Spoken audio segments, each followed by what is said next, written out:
Yo, shout out to the Most High. This was eyes, even on Lord say this. LDs, also known Lawrence One for another episode. I need to know my special guest. Introduce yourself, man. Hey, see, legal for the people. You know what I'm saying? I don't know what you just said. You're speaking in tongues, but I like that, man. How you doing, man? God is good. For sure. I gotta ask you a question, though, right? Talk about it. Come on. Do you know why I said that fast? Why? Okay. Are you from Oakland? That's how y'all talk. Nope. Oakland niggas is slick. Have you ever seen me on Instagram where I say that first and then I say the hashtag at the end? Come on, you know what I want? Oh, yeah, I think so. Okay, so I say it fast because if people can't understand it, then they keep rewinding it, trying to figure it out. And then when I don't see him in person, when I finally meet him in person, it's another conversation piece. That's kind of similar to the Bible a little bit. For sure. Jesus speaking parables, so, because it's not for everybody to understand. Gotcha. But when you understand, when you seek them. Gotcha. When you seek them, you understand. So that's for biblical. Sure. So now I got to ask you this. Let's talk about it. Say like you go to Home Depot, right? And there's some Windex that's usually on aisle 19. Mm-hmm. Why do you think that they moved it from 19 to 38 now?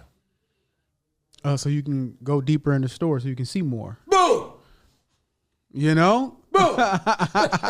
So they can see more. You can spend more. For sure. Because when you go to 19, you're going to look around. You're going to notice that you don't see it, but you're going to actually discover a new product that's there. And then you're going to talk to somebody. And then they're going to ask you where it's at. And since the the old person might not know exactly where that, he might have to walk you down there.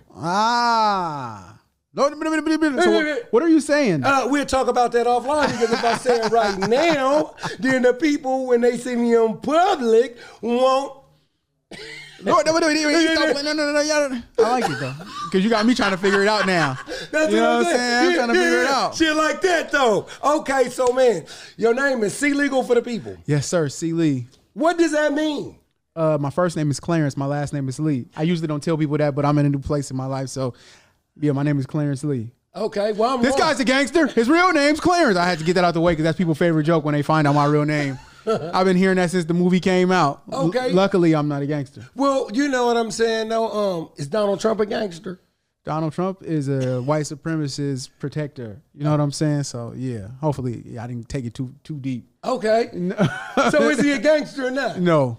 Okay. No, I wouldn't consider Donald Trump a gangster. I would consider Donald Trump somebody who upholds the standard of white supremacy. And that's not gangster to me at all. We didn't break it down. What makes him a white supremacist? He literally endorses, looks out for, protects, and upholds the standard for white supremacists. That's kind of what got him into office. So, I mean, it's really self-explanatory. Like, he literally, back in the days, and people don't, they like to always twist the story, but he really didn't care for black people and his properties. So it's like, what more are we talking about? You know what I'm saying? Like, and people think if a white supremacist just hates all black people. No, they maintain a standard to where they stay at the top and they disenfranchise black people. So, have we ever had a president that wasn't a white supremacist, in your opinion? No, they all upheld the standard to disenfranchise black people. Even Barack Obama? Even Barack Obama. Statistically speaking, more black people got killed by police under Barack Obama than any other president. Gotcha. Now, this is what I want to know. Do you consider Malcolm X or Martin Luther King, were they politicians in your eyes? No, they weren't politicians. They were advocates for black people. I don't necessarily even think, I got to do more history on it, but I don't know if they necessarily cared for politics. They cared about black people in particular. Politicians has to care about everybody. Those two cared about black people. It's the difference. So this is what I want to know. Are you saying that a politician has to care about all people? Or are you saying that politicians only have to care about the particular party that they represent?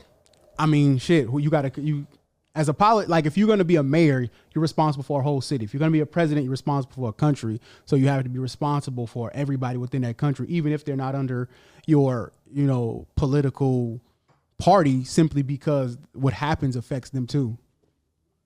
You dig? Oh, that's mom. All right, no, that was me.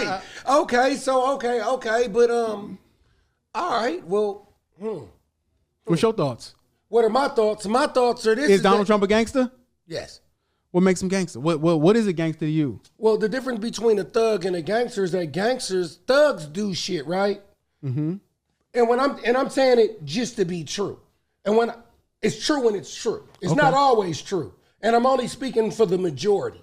My difference between a thug and a gangster is that a thug is somebody that's a criminal, right? That does criminal shit, right? Okay. But a gangster does criminal shit for money, right? So that's the difference, right? So say like you got a bunch of people hanging out in front of a store, right?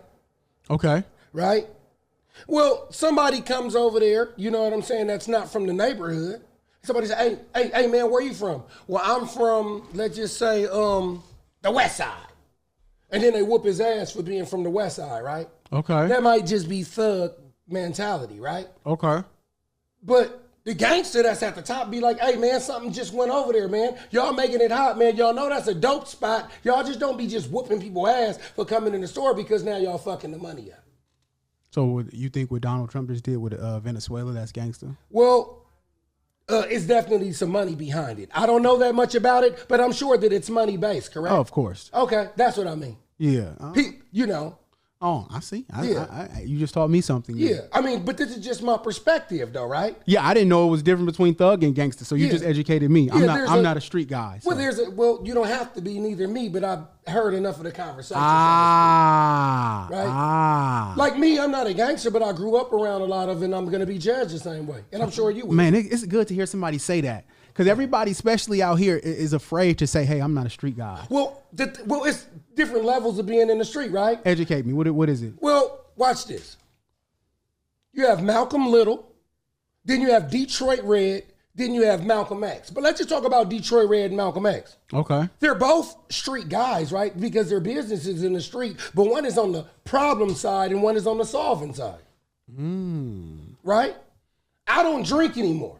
I used to hang out and drink and shit like that in the streets. Now I'm in the recovery side talking to the same people that I used to drink with about stop drinking. My clientele was the same, but I'm not a participant in the indulgence of the alcohol or whatever that is. Now I'm on the solution side. Oh, that's dope. That's dope. But I'm still in the street. That's dope. That's right? dope. Jesus was a street guy. Oh, how so? Because his ministry wasn't in the church or the walls. He said the church was within and he did his ministry on the street. That's why he went. Where was Jesus from? Where was Jesus from? Man, that's a great question. It's a very great question. I'm about to show you something with your answer. Not Galilee. Where Jesus from? I forgot. Well, he was born in Bethlehem. Born in Bethlehem. But then he went to Egypt. Okay, yeah, he traveled. Right? My point exactly. Yeah. He was in Galilee. But he was of Nazareth. Jesus of Nazareth, yep. Right? Too Short is of Oakland, but he was born in L.A. Right? Todd Shaw is from Los Angeles. Too Short, the product, is Oakland in the Bay. Something can share the same vessel, but not be the same thing. Tupac rapped with Digital Underground, but Machiavelli didn't. You got kids? No kids. Right? If you have a baby right now, right? And let's just say in 12 years, the baby will be 12. Then you have another baby 12 years after that. They have a different parent than you. I mean, they have a different parent because you're a different person. Got you. That's true. I totally get it. But speaking of family and stuff like that, talk about your family and your upbringing. Oh, I'm born and raised in San Francisco, California. And then I like to say by way of Antioch, California, because like many of us, the gentrification hit and a lot of us got pushed out of our cities. And a lot of us simply just, even the ones that didn't get pushed out, just moved out because it was a crazy time at that time. And so about second semester of my 9th grade year, moved out to Antioch. And but I was born and raised in the city though, San Francisco, California, Hunters Point to be exact. Shout out to the Point. A lot of talent, a lot of good people, a lot of love there. You know what I'm saying? I love the city. I hate driving to the city now because once you start getting maturing in age, all that traffic and it's so busy. But yeah, I'm born and raised in the city though. Born and raised in Hunters Point. Shout out, my family still live there. Funny thing is that I'm the first person in my family born in Oakland. Where y'all from? San Francisco. What? A lot of my family is born in San Francisco. What? How that work? So it's like this. My grandmother is from Los Angeles. My mother may have been born her first child in Los Angeles. I'm not sure, but they moved to San Francisco, and that's where she had all her offsprings, meaning my aunties and my uncle, right? Now my uncle had a baby because my little cousins are younger than me, but my other aunties and shit like that, they all had babies that are older than me that's from San Francisco. So a lot of the first litters of grandchildren are from San Francisco. Then they all moved over here to Oakland, so my little or my second cousins, my cousins are from Oakland. Most of the people I talk to, like my family, they roots is in Louisiana. You ain't got the Louisiana roots? Well, the thing about it is that my father is from Youngstown, Ohio. I be here in Ohio too. Yeah. Well, Yeah. well, the funny thing about culture and stuff like that is that Shout out to my Uncle Joe. He from Ohio. what part? I think Cincinnati or some shit. No, Cleveland. He from Cleveland. He from Gotcha. Cleveland. He from Okay. Cleveland. He from Cleveland. You know, a lot of people came out here for opportunity. So my Exactly. Youngstown, Ohio. Shout out to my family, Youngstown. I just left Youngstown, Ohio, but a lot of people from out of state come to the Bay Area for job opportunities. That's what happened with my family. My family's originally from Opelousas, Louisiana. Like all my aunties, my Gotcha. grandmothers, all my great granduncles and all of that. They all from Opelousas. They originate in Opelousas, Louisiana, which is like the jambalaya capital. You know what I'm saying? They Yeah. real popular for jambalaya, but they kind of came out here. They migrated out here for opportunities, like you said. Of course. A lot of them did that, and it's like I hear that story a lot. A lot of us migrated from either Ohio's, Texas. You know Just what the I'm whole saying? Bible Belt. Yeah. So a lot of people from Atlanta, if I'm not mistaken, I think they just went up to New York. And a lot of people from like Louisiana, Texas, and they came out here. But a lot of the southern states and stuff like that, they just either went to the Midwest, like Chicago, or higher New York. Yeah, Right? yeah. And it's funny because we're not that far removed from that. No, we're not. We're not that far removed from that at all. So it's like it'd be a lot of roots there. I know certain grandparents who still have the accent, and they've been here 20, 30 years and all that, but we're not far removed from that at all. So I think it's important, especially for people in the Bay, Northern California, to get in touch with those southern roots. Well, Get in touch with them, like really know what's going on, because that's your culture. That's where you come from. Well, the funny thing about that is that I asked a question not too long on the show, and it said this. What would you say that black people's biggest problem is if you just had to pick out of these two? The lack of unity or the lack of knowledge, what would you say? I would say knowledge. Would say knowledge. Boom. And why would you say that? Because 50% of education is exposure. So you need to be exposed to new things, to do different things, to apply different things. Coming together and you don't know anything, you just coming together. That's right. So you need to know something so you can do something. If you don't know nothing, but you're just coming together, it's just going to cause more confusion, more divide, more pain, more hurt, more arguing and grumbling. And it's not going to do nobody no good. So education is more important to me. And I'm glad you said that, right? Because part of the lack of unity is not knowing how to come together. So that's knowledge in itself, right? And then you just said a lot of people aren't too connected to their roots. Well, a lot of people don't know some of their family. That's a lack of knowledge in itself, because if you don't even know where you came from. I met my father at 30 years old. How was that? So San Francisco, right? I think his uncle, so I had a great uncle or something like that was married to a woman out here. But when he moved back, I have a cousin by the woman. So my grandmother and her always stayed in touch. So if I wanted to talk to my father I got into touch with him for the first time at 19. And then I talked to him off and on until about 29. And he said, hey, I want you to come to the family reunion. So I first met my father for the first time at a family reunion. If I could have had a chick or something like that to keep me company, that would have been nice, because it was one of those things that people were happy to see me, but you'd be talking and the motherfucker might be like this. You look, and then they smiling at me. Now, the cold part about all that is this. When I met my father, I'm 6'1", he's 6 feet. He's 230 pounds. He was 225, I'm 230. He's born October 16th, I'm born October 17th. His name is Larry R. Walker, I'm Lawrence R. Walker. But the cold thing about it is, though, Clee, the motherfucker had a gold tooth right here. Oh, wow. So your personality is just as much as who you are as the way you look. Oh, wow. Wow, that's a hell of an experience. How many kids he got? He got 4 girls. He got 3 girls. How does that forgiveness look?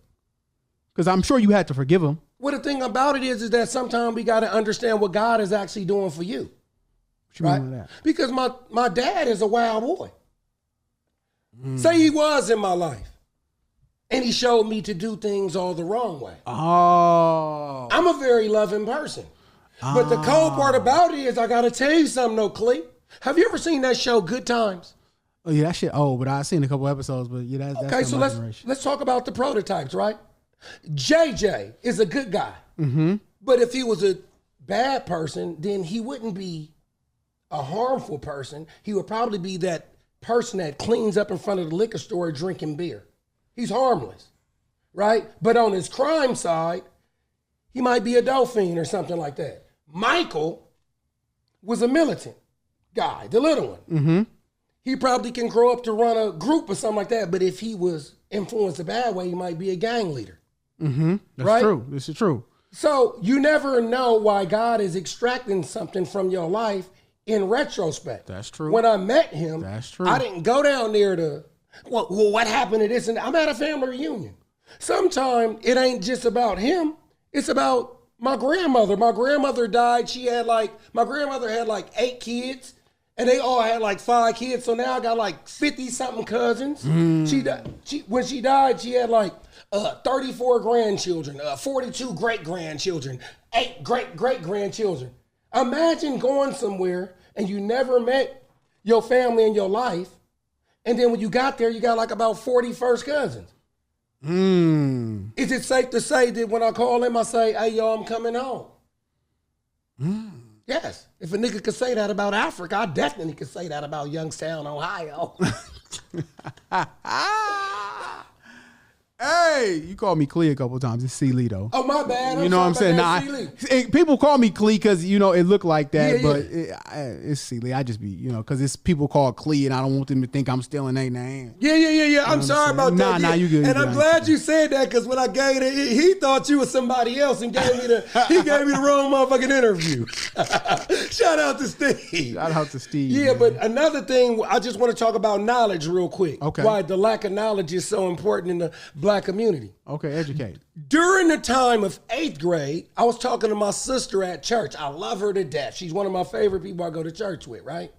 Okay. I told her, she said the lack of unity. I said, no, sister, the lack of knowledge, because from the time of 8th grade, which is roughly about 13 to 19, kids aren't properly educated about sex.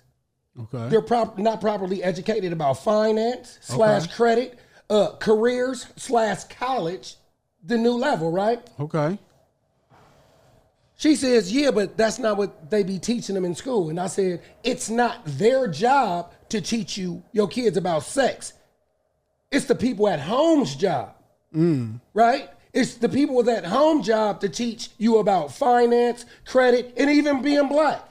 That's true. A lot of black people don't know that much about being black. A wise teacher said you can't out-teach bad parenting. A teacher said that. Okay. And that meant to me is I can give you so much at this school, but if you go back home and it's just chaos, I can't outdo what's going on at home.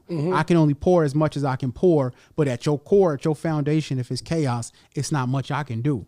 You can't out-teach bad parenting. So when you say that, you're right. So education has to start in the home. And that's a conversation I like to have when people like to blame the music industry for a lot of problems. Because historically, what people always tried to do was blame the black man. If you go, you know what I'm saying? That's been a historically thing to do.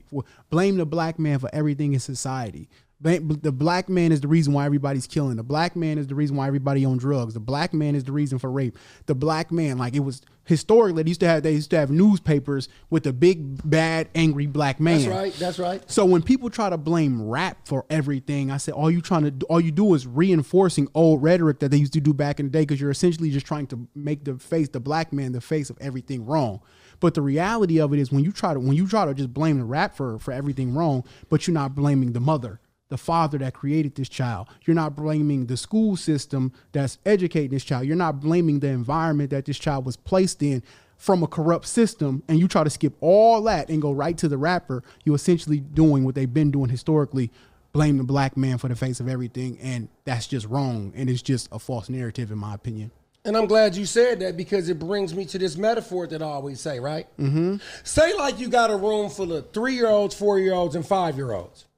Mm-hmm. And after they turn 5, they got to go to the next grade. They got to go to kindergarten, but it's like a preschool. 3-year-old, 4-year-old, 5-year-old, something like that. Just a daycare or whatever, right? But you can't go there after 5, right? So the teacher is 20 kids in a room, right? Mm-hmm. And they're different age, 3, 4s, and 5s, right? Well, the thing is that the teacher has a piñata. And she busts the piñata, but it's 20 kids, but there's only 6 pieces of candy in there. What are the kids going to do? They're going to fight over the 6 pieces of candy. Right? And the bigger kids are going to share with the people that they care about the most. And some of their kids, the kids that they care about the most, are the 3 and 4-year-olds. So the kids that didn't get no candy, right, they might plot next time the piñata, if they come out, to get really smart so then they can get their candy. Bro, you know what's funny about you? You use a lot of parables. You use a lot of analogies. The Bible does that a lot. The Bible, Jesus used a lot of parables. That's right. In the Bible. And I see you doing that. I'm like, that's funny. You use a lot of parables. That's dope. Yeah, for that's sure. Dope. Well, I'm LD, so for the sake of this podcast, we can call me Jesus.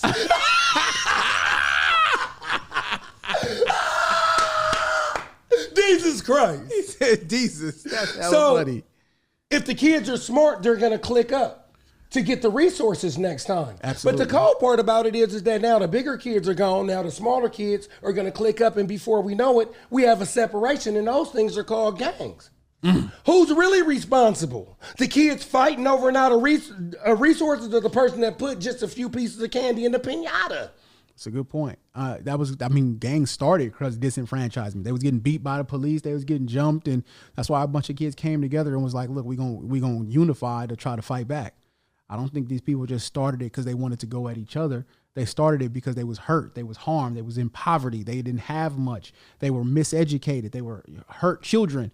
I've seen a gang member talking about that other day. Essentially, gangs were started by young teenage kids who didn't really know much. Mm-hmm. You know what I'm saying? But they just knew they were hurt and they know they needed each other, so they leaned on each other, which we still do today. For sure. You know what I'm saying? We lean on each other before we'll go to therapy. We'll lean on each other before we go to the doctor. We'll lean on each other before we go, you know what I'm saying, go take care of ourselves. You know what I'm saying? Before we go on a vacation, and before we'll lean on each other and go to the club or something before we go get some actual rest. That's right. You know what I'm saying? So we still kind of do that today. It's not always the most healthy thing, but we still do it. We still do it to this day. We're going to lean on each other. Might lean on each other for sex. We might lean on each other for some money. We might lean on each other for some drugs. Yeah. But we still do that today. Hurt people try to lean on other hurt people to numb their pain. That's right. And I agree with that 100%. So I was doing some talking in school, right?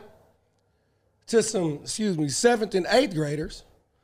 And I said, when y'all going through something like bad, who do y'all talk to? Do y'all talk to y'all parents? Matter of fact, who would y'all rather talk to? Y'all parents or a therapist? A lot of them said they'd rather talk to a therapist than their parent. For different reasons. Because sometimes your parents hold you at such a high standard or metric that they could be unrealistic about what's going on. Sometimes the parent, 90% of the time, the parents is the reason why they need to go to therapy. Boom! You know what I'm saying? You can't talk to the person that harmed you about, you know what I'm saying, about them harming you. And one thing about us too, elderly, I ain't gonna even say elderly black people, but mature black people, we don't necessarily self-evaluate enough when it comes to these kids. We like to finger point, and not take any accountability for what we may have done to cause the harm or what they may have seen, and they might just be duplicating. So we got to start taking more accountability for, you know, what we did. You know what I'm saying, when it comes to these kids, because I'll be outside with these kids, and I'm going to keep it real. Like, anybody that's active in the community, especially year round, and I'm not trying to be boastful, you're going to see the parents be a lot of the part why these kids be messed up. The parents be pouring bad eating habits, mental habits, the lying, the lack of accountability, the selfishness. It be the parents doing that. Of course. The parents be doing that and not taking no accountability when it's like, now this kid is out of control. This kid is unbearable. Nobody wants to deal with this kid. This kid is completely off the Richter. It be the parents. Well, you know what's funny though, because I always say this about fathers, but I guess this can go for mothers. But I'm gonna just keep it on fathers, but think about the mothers too. There's three different type of fathers and or parents and or mothers. There's prototype one. They really already, they will be good mothers. They're good mothers because they're good mothers or fathers because they're usually good leaders. Right? They have some learning to do, but less learning. Then there's prototype two. They want to be parents. They want to be a father. They want to be a mother, but they got a lot to learn along the way, just for intellect or something like that. I don't know. And then there's part three, right? Motherfuckers that have kids but don't want to be parents. Man, back to what you said about school, because I almost forgot. I heard a woman on Instagram say this. Let's just say the little boy's name is D'Angelo. D'Angelo, I'm tired of you. I'm tired of you getting on my nerves. That's why I'm taking your ass to school. Oh. What did you hear? Essentially, I don't want to deal with you, so I'm going to let the teacher deal with you. Is the teacher the babysitter? No. Does it sound like the mother's values education? Nope. Does it sound like the mother values the teacher's time? Or the other student's time? No, not at all. What about the other students who may need help and the teacher's attention? Cold thing about it is that a lot of mothers or fathers are treating their children just like D'Angelo. Oh, I'm gonna clip this. I need this to be clipped. This is to all the parents, and I'm not attacking your parenting. I respect you. Where my camera at, Steve? This one, I want to say this to the parents because this is a new phenomenon I'm seeing. For the love of God, stop sending your child to school sick. It's unfair to the teacher. It's unfair to those other kids. It's unfair to your child. If your child is sick, you're going to have to either take off work, stay home, figure it out. But sending your sick child to school to get everybody else sick, get that teacher sick, especially after COVID, especially with all these diseases going around, is extremely, extremely inconsiderate, disrespectful, and it's a terrible, terrible parenting mechanism. Now, some people going to argue that because some people are like, I got to do what I got to do. I got to work. I got to do that. But sending your sick child to school to get everybody else's kids sick is extremely disrespectful. Okay, I'm done. I gotta ask you a question. Are you a teacher? No, but I'm active in my community. Talk about your philanthropy work a little bit. What is it called? What do you do? I got a few. I got the Sealy Big Brother program. And I'm honestly, I just do it. It's just something that God put on my heart. We got the prom experience. We do. Shout out to Holly Rock All Stars because we got the Mommy Moments event we do every year. Plus we do the Daddy Daughter Dance every year. Several backpack drives I do with people. I just, honestly, bro, it's just something that's just been in me for many, many, many, many years. It's just been in me, and you learn a lot in doing it. Okay. Because sometimes I'm gonna just keep it all the way. As much as I love doing it, sometimes your people will break your heart. Well, can I just say one thing before you just skip over? You said the names. Why don't you elaborate on what each one is really quick? Well, the most recent one we did was the Mommy Moments. First it was like the Mommy Son Dance, but we wanted to open it up to all mothers, so we did the Mommy Moments Dance. And again, shout out to Paul and Holly Rock All Stars. What we do is we throw a free event, free food, free gifts, free giveaways. It's a completely free event, and we just create moments with these children where they get to dress up with their mothers and celebrate their mothers. We give out awards. And it's a free event. You know what I'm saying? This year we did like 300-400 people. Where was it at and what time? It was in San Francisco, California at the Opera House. We did it at the Opera House. Then earlier this year, down the street, we had the Daddy Daughter Dance. Gotcha. Same thing where we celebrate free event, free food, free everything. We gave away iPads. We gave away Apple Watches. We gave away AirPods. Toys. We gave away everything. And we simply just celebrating fathers. Get dressed with your daughter, come out, dance with your daughter, eat food, have a good time, fellowship with other fathers, and just create these moments with your child. Are little boys, can they come too? Yeah. All kids can come. We welcome all kids, but the highlight is the daddy daughters at the Daddy Daughter Dance. Gotcha. And the highlight at the mommy one is the mothers and their children.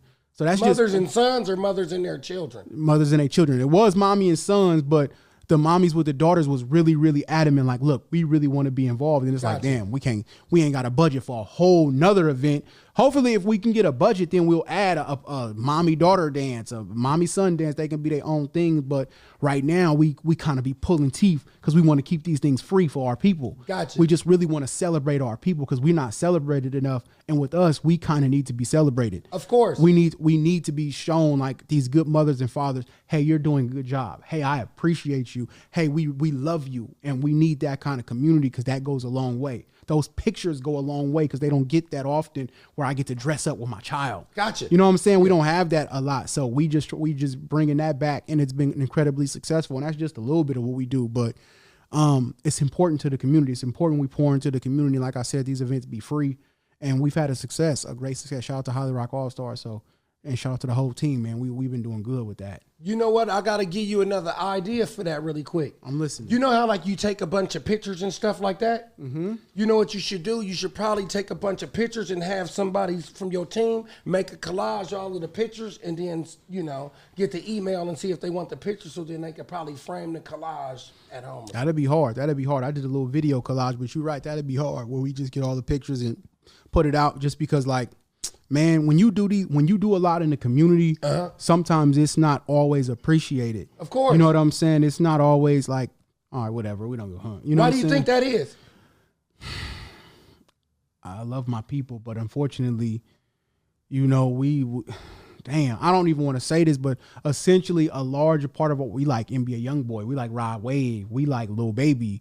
We don't necessarily care about no community activism. You know what I'm saying? Like, and that's why I say it'll break your heart sometimes. Now, luckily, but through the grace of God, we have our sector that appreciate and care about us. But if we can just get like a tad bit of more support, we literally can like change the world. I literally think we not only just the Bay Area, we can change the world because I prayed on this earlier this year. And last year, I want to take these things and go city to city with them. Mm-hmm. Stockton, Sac, Texas, Atlanta, New York, Miami, and we going around the country celebrating fathers, celebrating mothers. You know what I'm saying? Free. Now, can I say one thing? Come on. I got to tell you something. Typically, people, it's in their psyche, right, that if it's free, they don't appreciate it as much. Yeah. Right? Yeah. Prime example, right? You buy your kids shit or they want something. Let's just say like a fucking PlayStation. And you get it for them. And you always giving them something, right? They'll respect it a little bit more if you make them earn it. Hey, man, I'm going to pay you $15 an hour. And if they have to earn it, then they're going to treat that product a little bit different. Now, I'm not saying charge. I'm just giving you the reason why some people don't appreciate things because they're free. Well, the thing about this is the reason why we made it free simply because we're not doing this for wealthy people. We doing this for people who don't have much. I mean, I know that. You know what I'm saying? I know that. I'm not. And we know you already got to get dressed up. Yeah. You got to get this kid dressed up. You might got to go get a suit. You got to get you something to wear. For sure. The ladies got to get makeup and hair and nails. So we we just wanted to know, like, this was off the love. This is not a for-profit thing. That's right. So we just wanted to let the people know this is we just love you. This is a love project. This is a passion project. This ain't about no profit. That's you know what I'm saying? And in doing so, not everybody cares that got the same passion or cares, and they don't have to care, but it does break your heart. It really does. Of course, because if you did the same thing, let's just say like if you were a different race. Oh, shout out to the expungement clinics too. We had a great expungement clinic in Sac too, so we do that too. Like I said, we do a bunch of community work. What you were saying? Say like you were a different race. Mm-hmm. Say like your name was Lorenzo. Mm-hmm. You were like Spanish or something like that, or Mexican.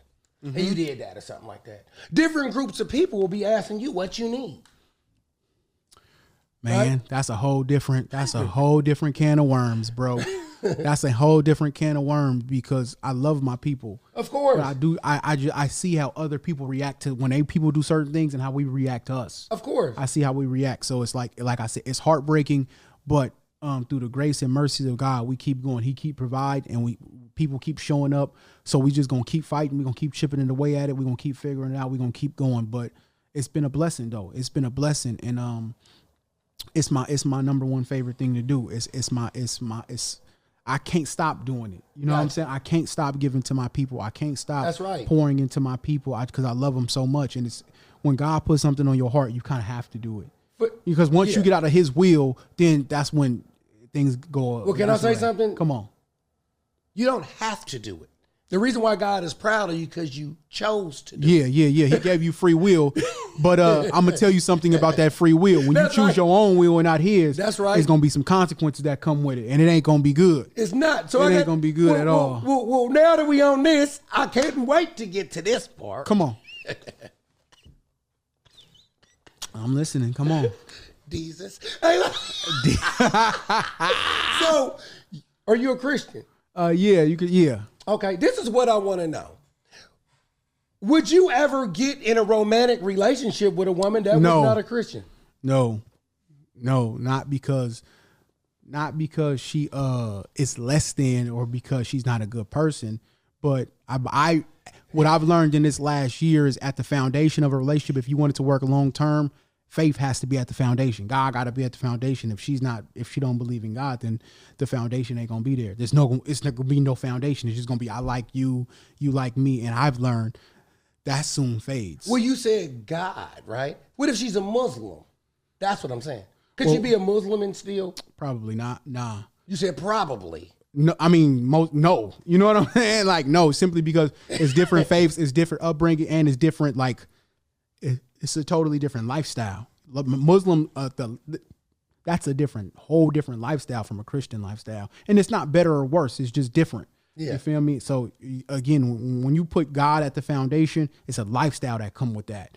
And you kind of got to obey. You got to be obedient and you got to, to that lifestyle. And so it wouldn't work if we don't have the same faith. Gotcha. And they call that being equally yoked. Equally yoked. Exactly. Now I got to say this. Are you aware? Mm-hmm.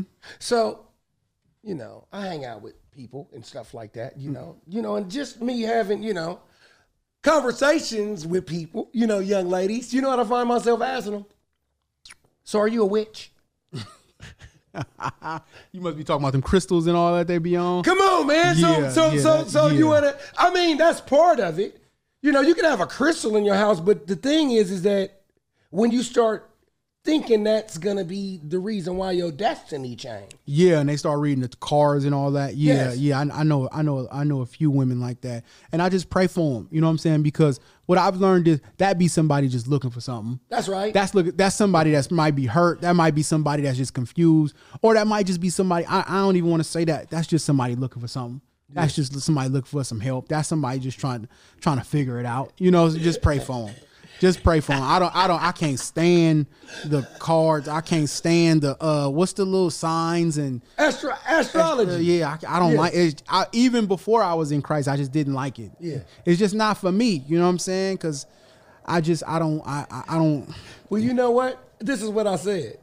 I was chopping it up with one of my homegirls, and she said, "Lawrence, would you ever date somebody that wasn't, your same thing?" I said, "I would, I can't say what it is, but I'm going to try to lean away from that, right?"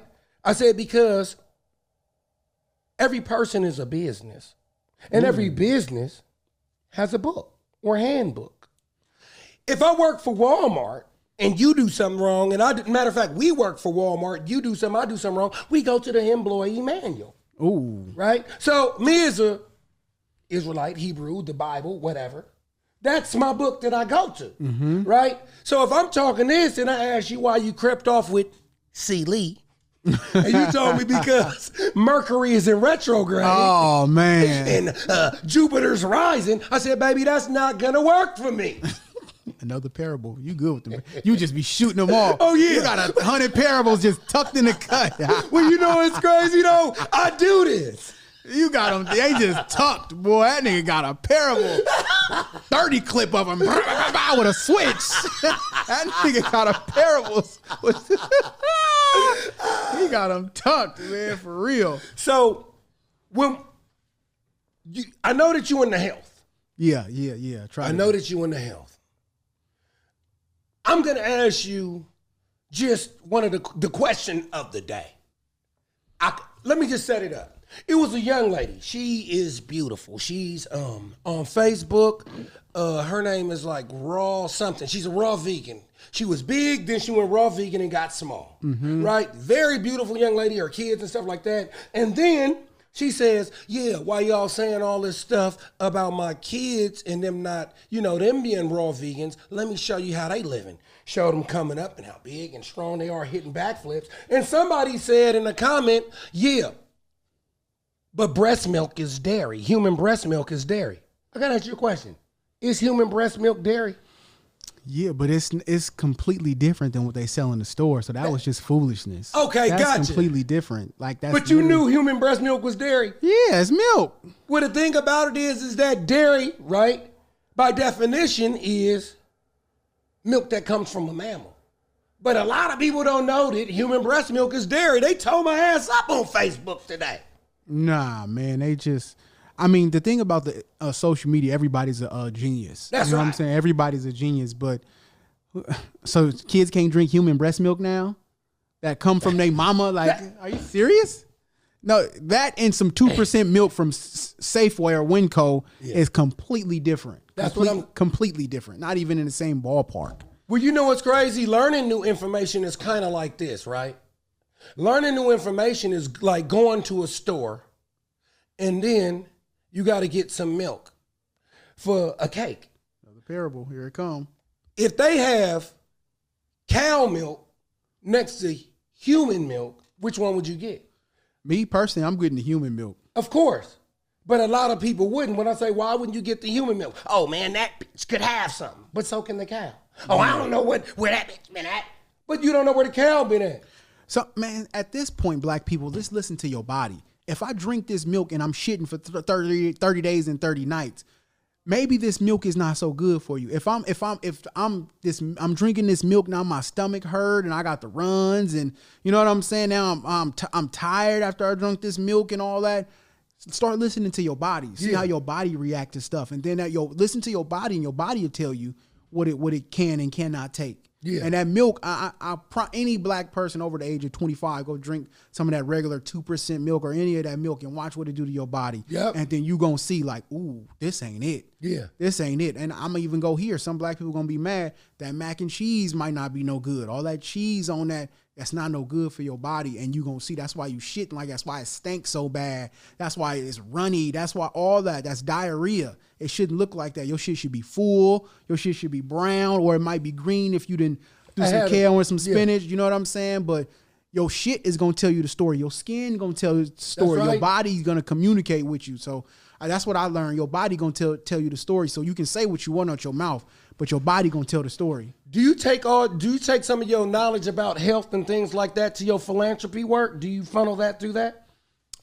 Sometimes. Well, yeah, I could say that because now because the young men I mentor, I don't even like saying mentor, but the young men I serve, they all work out now. Gotcha. You know what I'm saying? Everybody's in the gym. They all in college and all that. So everybody's in the gym. So I'm not going to say I did it, but I probably influenced it. You know what I'm saying? I probably influenced it because they wasn't in the gym. Now they am. Everybody's working out, getting in shape. So yeah, so I just try to make sure the people I'm close to, let's make sure we working out. So yeah, for sure. Do you feel like the kids that are in high school now, do you think that they are they healthier now or healthier when you were younger? No, because I don't think the physical requirements are serious as they are, and I don't think the kids are healthier now. Plus, they have more access to stuff with the DoorDash and all that. You know what I'm saying? We didn't have cars. We didn't have somebody dropping us our food. They can DoorDash some McDonald's to school. They can DoorDash soon as school, all this stuff to the house. Mm-hmm. We had to walk or get a ride or catch the bus. So it was a little bit more hard. So what access does is increases intake. Access increases intake. Woo! And now you got more. So no, they're not healthier at all. And you got a lot of obese kids. Huh? Do you see that it may get better in the future, or do you think that it's only going to get worse? No, it's only going to get worse. It's only going to get worse. It's going to take a miracle from God at this point, because right now we are turning into an unteachable generation. Like you just said on Facebook, you can't tell people nothing today. That's right. You literally can't say anything. So you just have to be a walking example, and those who want to follow will. But trying to teach somebody something is today's time. You literally have to just be a walking example and pray that they follow, because sitting there trying to teach anybody from an adult to a kid anything, we are becoming hard-hearted and hard-headed. That's right. Well, it used to be just hard-headed, but now we hard-hearted. You know what I'm saying? So we are becoming an unteachable thing. So right now, is the time where everything you say, you have to be a walking example. You have to live a word before you give a word today, because listening is just out because everybody's a know-it-all. Yeah. We live in know-it-all. We are a know-it-all generation, young and old, which is very dangerous. You know what's crazy? Because I said on Facebook, one of my questions is that do you think that Christians should know the 10 Commandments? Yeah. Right? Crazy thing is somebody said, no, they don't need to know them. They have to live them. That too. I mean, but how could you live them if you don't know them? That's true too. Both two things can be true at the same time. You should definitely know them. You should definitely live them. But I'm gonna say this, man. Like King Solomon said in the Bible, and I might be taking it out of context. Don't be overly too holy and don't be too wicked. Yeah. Don't try to be so self-righteous, like I'm got everything right. I know all the commandments. I know all this. But also don't be too wicked. Just be humble and strive to be the best you can be. Gotcha. You know what I'm saying? Just strive to be the best you can be. But because with Christians, man, and what turns a lot of people off is the overly holy, overly perfect, because I don't like people like that, because I'm new in my faith. I'm very new. I don't like overly extra holy people. I like people who can admit I fall short. For sure. I sin. I'm imperfect. You know what I'm saying? Like the Bible say, every time I desire to do good, evil is always present. And the good I desire to do, I find myself not doing. You know what I'm saying? Paul said that in the Bible. Yeah. So it's like, I like those kind of people that be like, man, look, I fall short. Well, you know what's crazy? Shout out to my sister, man. Love her to death. One of my work sisters. She said, Lawrence, I was going to go to church, but, I don't really like church too much because, people shame you. And I said, well, people need to bring shame back. I think that's the problem. Man. People need, I mean, we are so out of control with the shame. It could be like little D'Angelo that's dead in the casket that died at 15 years old, which is already bad. No, 22 years old. His two baby mamas is up there fighting at the funeral, and then his new girl grabs the microphone and say, you know what? Skip both of y'all. That's why he really liked me, and start twerking in front of his casket. People got mad at me because it was a woman cussing in the church talking about Crip because one of her friends died. I'm like, look, everybody don't need to be talking at these funerals. We can't be cussing in the church. We can't be throwing up Crip in the church, my nigga. Like, people got mad at me for that. But essentially, again, we're becoming very unteachable. We're becoming very unteachable, like where we ain't got no respect for the church. We ain't got no respect for cleanliness, talking about shame. Back in my days, I remember my stepfather, not even my real father, my stepfather said, nigga, come in the house, you ain't even took no shower yet. I'm outside in front of the house, there's hella kids, like, hella embarrassing, like, nigga. And I remember that to this day. And I'm a grown-ass man. This over 20, 30 years ago. Yeah. You know what that taught me? Nigga, you better take a shower before you get up and leave this house. That's right. Cleanliness, from that moment on, cleanliness was stuck in my head. So the point I'm trying to make is, nigga, everybody don't value cleanliness the same way. That's right. These kids don't value cleanliness the same way. We need to bring shame back. Nigga, go take a shower. That's right. Nigga, go make sure you brush your hair. That's right. Go make sure you brush your teeth. Nigga, go make sure, you know what I'm saying, your drawers is clean. Go make sure you got a clean shirt on. You walk shirt all dirty and you know what I'm saying? Shame, that needs to come back. Where black people, we had a standard. That's black right. people I don't care what nobody say, black people have always been clean people. We've always been a clean generation. That's one of the first things I noticed when I came in the studio. I said, Steve should always clean. For you sure. know what I'm saying? Yeah, he be clean. Well, like that. He be clean. That's a standard, and we need to bring that kind of shame back, because it was just a standard to be clean. Ain't that dirty? No, it wasn't no dirty. And I'm gonna say this, because a lot of people ain't never lived in the projects on the internet. So when they hear about the projects, they think everybody in the projects had rats and roaches. That's not true. Everybody in the projects did not have rats and roaches. Most people in the projects, they mama and they grandmama had a Saturday morning cleaning. We gonna listen to this SWV and clean, this Mary J. Blige and clean. You not going outside for you clean your room. You gonna take a shower. So I don't like this narrative now, because everybody from the hood now on the internet, so they think the whole hood is rats and roaches. Hell no, I'm really from Section 8 house. I really come from WIC vouchers, food stamps when they was in the pack. And my mama and my whole community, nigga, you better be clean. If you had roaches, you was getting talked about. Nigga, you got roaches. Your mama would get on your line like, you're not going over there. They got roaches. You're not finna bring the roaches in my house. So it was bad to be dirty. You know what I'm saying? So do you believe that crack cocaine, that era,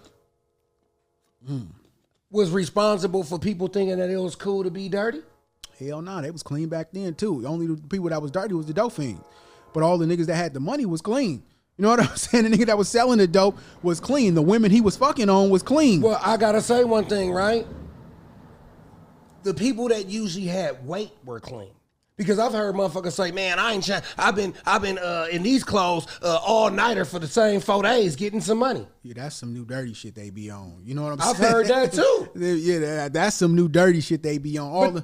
All the drug dealers I know was clean. They 5.0s, fresh, clean. You know what I'm saying? Like, even if a nigga wore the same clothes, he was gonna take a shower. Yeah. He was gonna go bust down the shower and throw these same clothes on, go get some new drawers on, throw this same fit on, go back outside hustling. But I don't know. I don't come from a generation where niggas was just dirty, showerless. That was few and far between, and that person was talked about. That's right. You know what I'm saying? That person was talked about for being dirty. Like, and this go from San Francisco, Oakland, all the way to Antioch. Like, I don't know. It was never cool to be a dirty, stanky nigga. That's some new shit, and we bring shame back, like you said. You know what? Speaking of Oakland and San Francisco, if Oakland and San Francisco were relatives, family members, would they be siblings or cousins or? Shit, now they'd be cousins, but back in the day, I remember in the city, we didn't fuck with Oakland like that.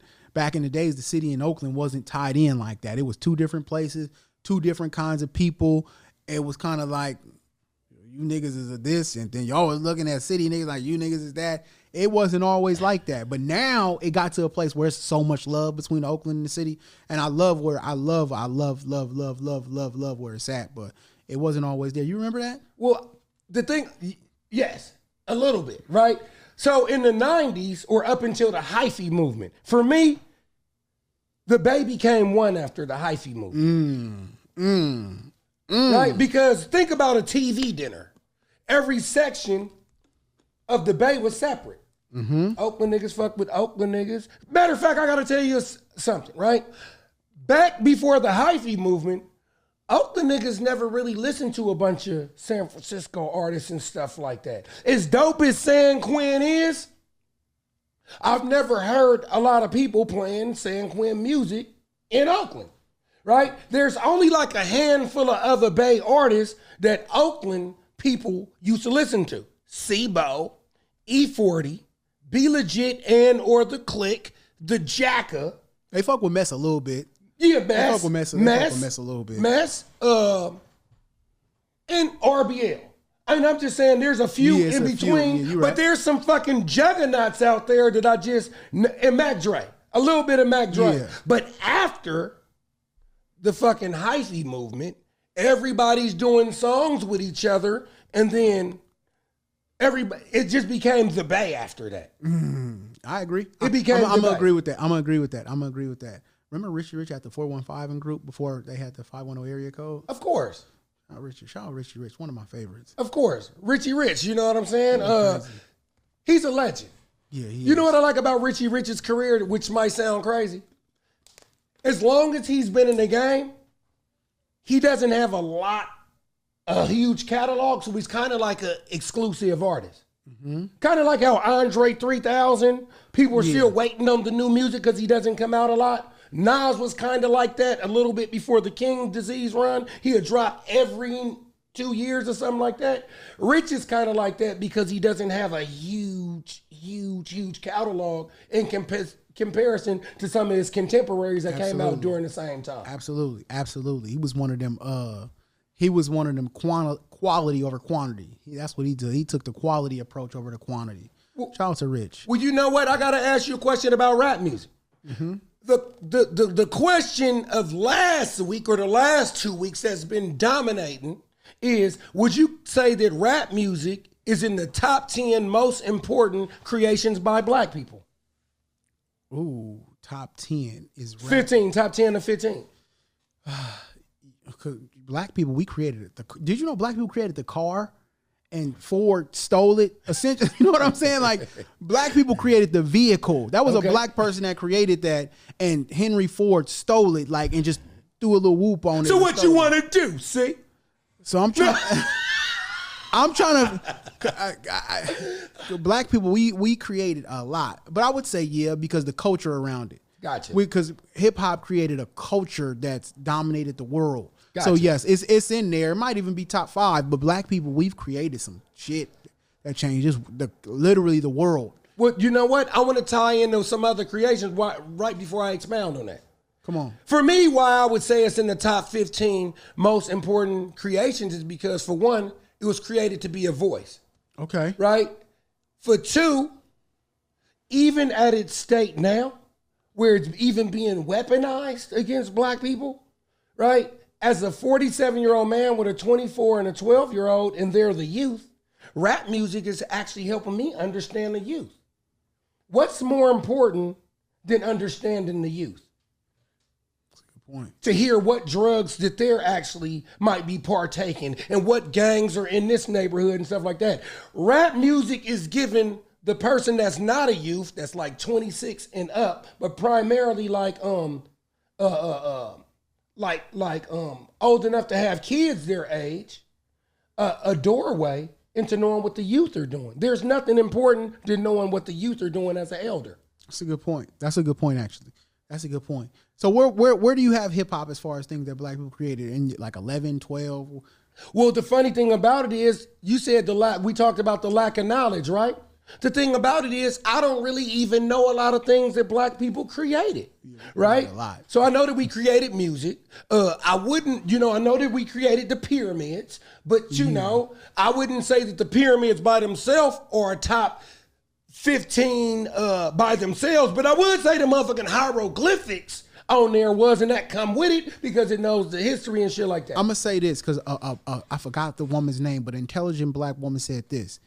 Anything that made life easier 9 times out of 10, a black person created and a white person stole. I believe that. Because you would need to make life easier when you're a slave. That's right. So you're trying to make things easier. So we created some things that literally are still used in trillion-dollar industries to this day. That's right. So that's why before I answer that question, like, oh, is hip-hop the thing? Hip-hop is super important, but you need to know history on some of the things that black people created and when we had our hand in. Shout out to Hidden Color series by Tariq Nasheed. He's working on another one too. So for sure, you know what I'm saying? I definitely seen I think the first one. That's when he was talking about like where black people were like everywhere. He going deep in that Hidden Color series. I think he got 5. He got 5 of them now, working on 6. Yep. But he talks about and shows pictures and documents of a lot of the things black people actually created. And he ain't even scratched the surface yet, but we created a lot. So you know what's so funny? Where would you say 1 being high, really important, 100 being less important? Where do you rank Soulja Boy's impact on hip hop?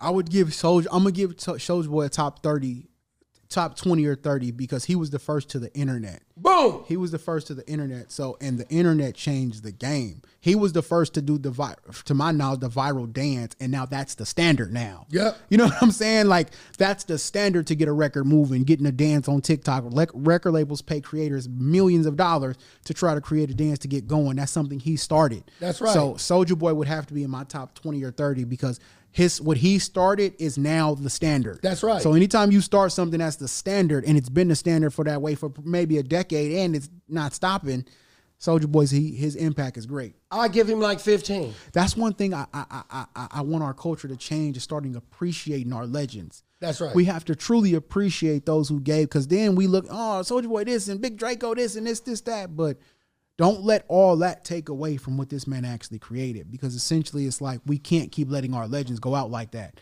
Have you noticed all our black legends are kind of going out kind of sad? Like what? What do you mean? Whether it be prison, whether it be death, whether it be just their legacy being tarnished just online because of some behavior, or they might have end up in somebody's prison cell. Is there any legend that you actually want to focus on real quick? Is Puffy part of this conversation? No. Or you want to go past that? we gonna go past. But is R. Kelly part of what you're talking about? R. Kelly is not a part of this one, but those are two. But essentially, I would say somebody like Bill Cosby. Ooh, no. Okay. Because I can't. It's certain shit I just can't defend. It's certain shit I just can't defend. It's, people need to be held accountable for their wrongs. But essentially, what I'm saying, I'll say somebody like, Nip that's too easy to break down. I'll say somebody like, they tried to do it with Bow Wow. They tried to minimize Bow Wow's influence and his impact. And Bow Wow was like the first black child star we seen in this generation, like that big rapper. Yeah. You know what I'm saying? He was the first rapper we seen that big and doing arenas to that. and he's still doing them 20 something years later. So it's like, I think those kind of people are important simply because our black youth need to see like people flourish. Yeah. We need, because essentially with us, we like to see, like we like to do it and it inspires us. That's right. We kind of unfortunately, we kind of a copycat people. Once I see somebody else make money, do lashes, now she want to do lashes. Once I see somebody else sell plates or start a clothing line, now I want to do it. That's not necessarily a bad thing. It's not. But it becomes a bad thing when you keep seeing all your heroes crumble. Yeah. It does something to the psyche where it's like, shit, man, I don't even want to do nothing now. Fuck it, they just gonna kill me anyway. Does white Jesus do the same thing to black people's psyche, in your opinion? Yeah. I believe so. I don't think Jesus is white though. That's right. You know what I'm saying? I believe Jesus. I mean, if you just look at some of the stuff it said in the Bible, I think Jesus is black. Gotcha. You know what I'm saying? But I think so too. I think so too. If you looking at Jesus like he white, I think it's gonna do something to you because you're gonna look at white people like they're the savior. Well, like they're doing movies. Well, this is what I want to know. Can somebody be really pro-black and still have a white wife and it's not hypocritical? That's a good question. No, you can't be pro-black and have a white wife. Here's why. It's because I'm seeing it with my own eyes, especially anybody who live like on the outskirts, go to the suburbs somewhere and go to these AAU tournaments where you see like the whole team is light skinned. You see like you go into the outskirts and you're like, damn, this whole team is hella light skinned. If this child gets with a white woman, the black lineage is completely gone. So you can't be pro-black. And then by your third generation, by the time you get your grandkids, your melanin is gone. These are now white people. You know what I'm saying? And I seen it with my own eyes. Like, you can't.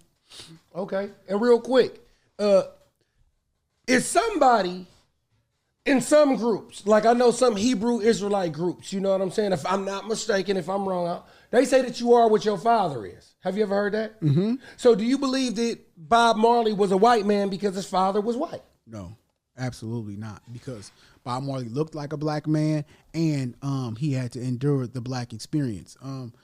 I believe the one drop rule. You got to drop a black in you black. Okay. But sometimes no, because sometimes motherfuckers really be white with one drop and be trying to say nigga, so no. You know what I'm saying? Gotcha. No. And real quick, what is the Mount Rushmore of San Francisco anthems? That's 4. I would have Juice and Messy Marv, So Hood.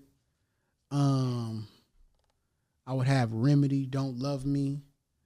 Anthems out of San Francisco. That's a good question. Damn. It's Messy Marv. I'm Wet by Messy Marv.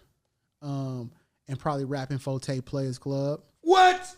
You left out Don't Give Me No Bammer Weed. Oh, shit, RBL. I forgot. I fuck with RBL, too. I don't smoke, though, so I probably would. It probably wouldn't even be that one, because I fuck with Remind Me by RBL. They got a song called Remind Me. I love that one, too. You know what I'm saying? That Patrice Rushen sample. You know what I'm saying? So, yeah, I like Remind Me better. From the outside looking in, what would you say the Mount Rushmore 4 songs is of the Oakland anthems? It's going to be Richie Rich, Let's Ride. Okay. It's going to be Keek. Which Keek one? I could go white. No, I don't even. The Keep It. Yep. 3 Times Crazy. Keep It on the Real. I would say Hating on the Player, but I already said 3 Times Crazy already. Shit, I got to do R&B. I'm going to go Keisha Cole. Love, because I love that song. You know what I'm saying? Keisha Cole, Love, or I Remember. You can put any one of them. And a 4th Oakland one, I would go a Too Short, I'm a Player. See, I made up my mind when I was 17. Gotcha. Because I need shit that's going to speak to my spirit. You know what I'm saying? That's going to really, I don't know, like, I've been like that. It ain't always about a turn up with me. It got to be touch my spirit. Something that's going to talk to me, that's going to, you know what I'm saying, get me through something. Okay. Tell us about your KTV channel appearances. I got to shout out to my brother Hannibal Thompson, because we both. Shout out to Hannibal. Hannibal's a good guy. Like, in November of 2023 is when I first got on the show. People don't know this because I don't promote it a lot. I've been on TV regularly for 2 years now. Really? Going on 2 years now. God is good. In November of 2023, I got the pictures. Me and Hannibal made our first appearance on that show, Like It or Not. And they just kept calling us back. And then I built my own relationship, so they start calling me directly, and I got Hannibal's permission. Like Hannibal, like, yeah, do your thing, and they'll call him directly, and they just called me often, like, built a relationship, and then I just been going on, and the show is called Like It or Not, and they just ask you questions if you like it or not, and it's their top show. It do better than some of their news segments. Gotcha. It's one of their top shows, and some people don't. Are even you an know employee over there now? Oh, not yet, not yet. But I truly believe if you keep showing up, it'll create opportunities. I'm gonna tell you that, because being on TV consistently, somebody 60-year-old grandma come up on, like it or not, I see you on TV. You know what I'm saying? So that TV notoriety hit a little bit different. Of course, TV notoriety, because this is coming on right after the news for sure, and everybody, mama and grandma, watching this news. You know what I'm saying? And if you own consistently, it's people who don't know my Instagram. They don't know me from no Thizzler. They know me strictly from that show. And I've been on damn near 2 years now. Before we finish up, I want to know something. Talk about your Thizzler connection. What did you actually do over there? Yeah, I got to Thizzler in 2019, and I started going live on Thizzler in late 2019. Shout out to Remedy. Remedy made that call for me. And I just started going live on Thizzler, and it took off. It just took off. So we was going live. We was having talk shows at first, because that's what I was doing on my own platform, and it was successful. Then we started doing talent shows. I was doing talent shows on Thizzler, and we was just finding talent, and it was just going viral, and people start getting deals off of it, and producers start getting opportunities from it, and it kind of just exploded. So it was a blessing. Shout out to Thizzler. For sure. Well, you know what? Shout out to all my Frisco legends and shit like that. Vegan Mob, you know who reminds me? You know, like Mr. Fab is an Oakland legend, and I love him to death. Shout out, his birthday coming up, Fab Week. Hope y'all can, tap in to Fab Week, dope era, Eventbrite. Look at the schedule, purchase some tickets. You know who I kind of view in a similar light to Mr. Fab that's from Frisco? Who's that? Big Rich. Big Rich is like that. Shout out to Big Rich. I got to text Big Rich back, actually. Shout out to Big Rich, man. Good nigga, man. Big Rich. Big Rich is adamant about helping people get on. Shout out to Big Rich. Big Rich created a network where he, really helped a lot of youth get in position to be seen. Shout out to Big Rich and 1015. Shout out to his wife too. They good people. Gotcha. For sure. Always helping people. I just love people that's always putting their hand in something, trying to push somebody else forward. Gotcha. And that's a beautiful thing. We need more of that, because Big Rich ain't trying to be the star. He's trying to make one. Come on now. You know what I'm saying? And For it's sure. like, yeah, more of that. And we'll be a dangerous place. For sure. And lastly, talk about your card game. Oh man, the Sealy Live Conversation cards, man.